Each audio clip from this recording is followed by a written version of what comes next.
नमस्ते, कैसे हैं आप सब लोग? बिल्कुल सक्सेस स्टोरी लेकर के आई हूँ। 3 महीने के अंदर-अंदर इनका जो पूरी तरीके से टूटा हुआ रिश्ता था, पार्टनर ने पूरी तरीके से रिलेशनशिप रखने के लिए, आगे शादी वगैरह के लिए बिल्कुल मना कर दिया था। वो खुद 3 महीने के बाद आया और सॉरी बोला। चलो सुनो सक्सेस स्टोरी। हेलो शांभवी दीदी, मेरा नाम स्वाति है और मैं आपको बहुत ज़्यादा समय से फ़ॉलो कर रही हूँ। शायद आपने जब चैनल बनाया था तो मैं आपकी शुरुआत वाली सब्सक्राइबर होंगी और तब से लेकर के अब तक आपसे प्यार बढ़ा ही है और आपसे मैंने बहुत कुछ सीखा है। आज मैं अपनी सक्सेस स्टोरी आपके साथ शेयर कर रही हूँ। मैंने कभी ये मन में सोचा था कि अपनी सक्सेस स्टोरी ज़रूर शेयर करूँगी, पर किस एरिया की करूँगी वो मैं नहीं जानती। मेरे रिलेशनशिप में बहुत ज़्यादा प्रॉब्लम आ गई थी, उसकी ही सक्सेस स्टोरी आज मैं आपके साथ में शेयर कर रही हूँ। मैंने करियर में भी बहुत कुछ पाया है, यहाँ तक कि मैंने अपनी ड्रीम जॉब मैनिफेस्ट की है, अपनी मम्मी की तबीयत को ठीक होना मैनिफेस्ट किया है, मेरे नानू की ऑपरेशन के बाद की रिकवरी को भी मैंने मैनिफेस्ट किया है। होपोनोपोनो प्रेयर से मैंने अपने आप को हील किया है, अपने भाई-भाभी के रिश्ते को भी अच्छा बनाना मैंने मैनिफेस्ट किया है। लेकिन आज की मेरी जो सक्सेस स्टोरी है वो मेरे ही रिलेशनशिप की है। मेरा रिलेशनशिप 5 साल से है, 5 साल से भी ज़्यादा ही हो गया है, 6 साल होने को हैं। लेकिन पिछले 1.5 साल से हम दोनों के रिलेशनशिप में बहुत ज़्यादा प्रॉब्लम हो गई थी।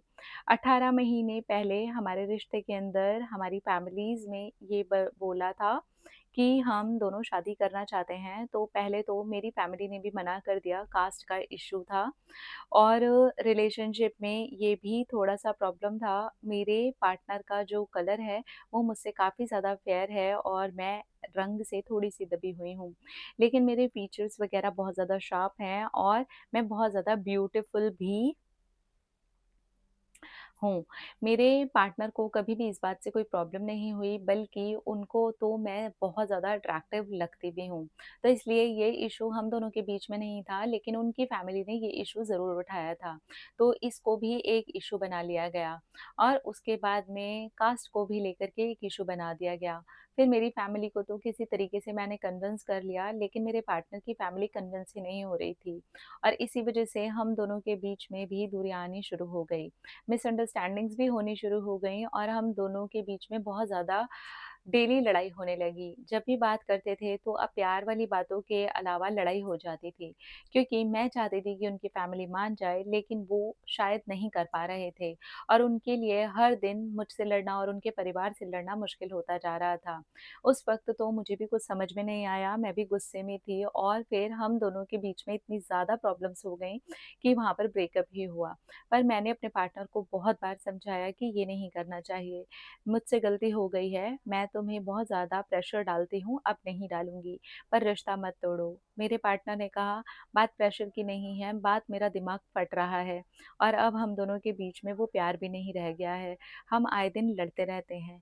मैं तुमसे बहुत ज़्यादा प्यार करता हूँ, पर मुझे नहीं लगता है कि हम दोनों का साथ में कोई फ्यूचर है, इसलिए बेटर यही होगा कि मैं और तुम ये सब चीज़ों को यहीं पर ही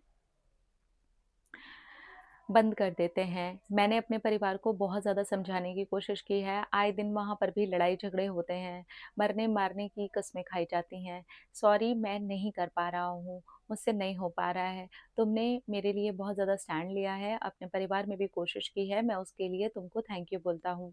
लेकिन अब मैं रिश्ता आगे नहीं रखना चाहता, इसके लिए सॉरी। वो ऐसे बोल के जा रहे थे और मैं रोती रहती थी। मैं बार-बार उनको कॉल करती, मैसेज करती। एक दिन वो भी आ गया कि उन्होंने सब जगह से मुझे ब्लॉक कर दिया। अब मैं कहीं से भी मैसेज नहीं भेज सकती थी। इसके बाद वो चीज़ें शुरू होती हैं जो आप मना करते हो हमेशा करने के लिए। मैं पार्टनर के पीछे ही पड़ गई। अलग-अलग नंबर से करती, कभी ऑफ़िस के नंबर से करती, कभी किसी फ्रेंड का फ़ोन लेकर के करती, व्हाट्सएप करती, इंस्टा पर उनको दूसरे आईडी बना कर के फ़ॉलो करती, फिर वहाँ पर भी मैं उन्हें डीएम करती। ये सब देख-देख कर के वो मुझसे और ज़्यादा इरिटेट होने लगे। और जो चीज़ें थोड़ी बिगड़ी थीं, अब वो पूरी ही बिगड़ गईं और उन्होंने सीधा बोल दिया, "अगर ये सारी चीज़ें करोगी, तो रोज़ डेली तुम मेरे दिल से उतर रही हो। मुझे कोई प्यार नहीं हो रहा है तुमसे, मुझे नफ़रत होती जा रही है और बस करो, मेरा पीछा छोड़ दो, मेरी जान छोड़ दो।" ऐसा-ऐसा कह कर के उन्होंने मेरे ऑफ़िस के कोलीग को भी यही सारी बातें बोल दी और तब उसने मुझे ये कहा कि इतनी बेइज़्ज़ती झेल कर के क्या प्यार होता है? आई थिंक तुमको बिल्कुल शांत होना चाहिए और अपनी ज़िंदगी में आगे मूव ऑन करना चाहिए। ये सुन कर के मैं एकदम से टूट गई, मुझे समझ नहीं आया कि अब मैं क्या करूँ? फिर मैं आपके वीडियोज़ तो देखती थी, पर ये समझ नहीं आ रहा था कि ऐसे मौके पे मैं खुद को सँभालूँ कैसे? मैंने खुद को बहुत ज़्यादा चीज़ों को मैनिफेस्ट करते हुए देखा है, लेकिन यहाँ पर मुझे सचमुच में काम नहीं आ रही थी कोई भी चीज़। फिर मैंने अपने लिए डेली होपोनोपोनो प्रेयर करनी शुरू कर दी। मैंने ये सोचा कि अपने आप को कम से कम हील तो करूँ, वरना इसी सब में उलझे-उलझे मैं मर जाऊँगी। मुझे सफोकेशन सी होने लगी है। फिर मैं अपने लिए होपोनोपोनो प्रेयर करती रही और करते-करते ही मैंने जब ये पाया कि अब मेरा रोना बिल्कुल बंद हो गया है और मैं बहुत अच्छा फ़ील करने लगी हूँ, तब मैंने अपने पार्टनर को लव वाइब्रेशन भी भेजी। और मैं ये चाहती थी कि हमारा रिश्ता अच्छा हो जाए। पर पता नहीं क्या हुआ 21 डेज़ लव वाइब्रेशन भेजने के बाद मेरा मन ही नहीं गया। वो आए तो आए, नहीं आए तो कोई बात नहीं। मैं मरने वाली नहीं हूँ और मैंने जो अपने साथ गलत किया है उसके लिए मैंने वापस से अपने लिए ही होपोनोपोनो प्रेयर करनी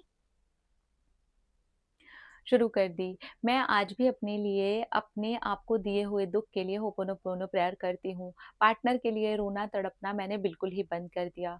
इसके बाद होता है एक ऐसा मैजिक जिसके लिए मैं खुद भी रेडी नहीं थी। मेरे पार्टनर का कॉल आता है और वो मुझे फ़ोन करके रोने लग जाते हैं और बोलते हैं कि मैंने क्या कर दिया, अपने ही पैर पे कुल्हाड़ी मार ली। मैं तुम ही से शादी करना चाहता हूँ। अपने परिवार को अगर आने वाली पूरी ज़िंदगी भी मनाना पड़ा तो मैं मनाऊँगा, लेकिन मैं शादी तुमसे ही करूँगा, मुझसे सच में गलती हो गई। और सच में दीदी वो इतना ज़्यादा रोए, इतने ज़्यादा मैसेज करते मुझे, मैंने क्योंकि उन्हें कभी भी कहीं से ब्लॉक नहीं किया था और कहीं पर भी उनके नंबर को भी मैंने ब्लॉक नहीं किया था, इसलिए उन्होंने तो मुझे कॉल कर दिया और मैसेज भी किया और उसके बाद वो इतना ज़्यादा रोते कि मुझे समझ नहीं आता कि मैं क्या करूँ? अपने परिवार में भी उन्होंने बात की, वो आज भी बात कर रहे हैं और मुझे पक्का पता है, वो ज़रूर मना लेंगे। जब इंसान अपनी ज़िद पे आ जाता है ना, तो चाहे परिवार कितना ही अगेंस्ट क्यों ना हो, वो उसे पूरा कर ही लेता है और अब मुझे अपने पार्टनर को पूरा भरोसा है कि वो ये कर लेंगे। Thank you, thank you, thank you. हाँ, थैंक यू। तो ठीक है, इनकी कहानी से हमें ये समझ में आया कि जब तक आप छटपटा रहे हो, आप परेशान हो ना, अपने लिए होपोनोपोनो प्रेयर करो। पहले रिलीज़ कर दो वो सारी एनर्जी को, इन्होंने भी यही किया एंड देन फिर इन्होंने अपने पार्टनर को लव वाइब्रेशन करना शुरू किया।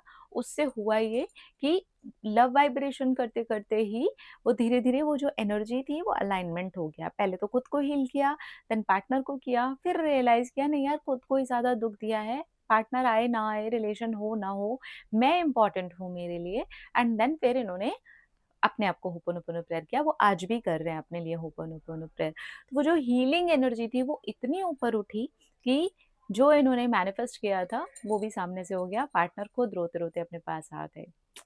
वाओ! कांग्रेचुलेशंस मुझे पता है अब आपके पार्टनर कर लेंगे और आप दोनों की ही साथ में शादी होगी। हमारी भी ढेर सारी ब्लेसिंग्स और ढेर सारी प्रेयर्स आप दोनों के साथ हैं।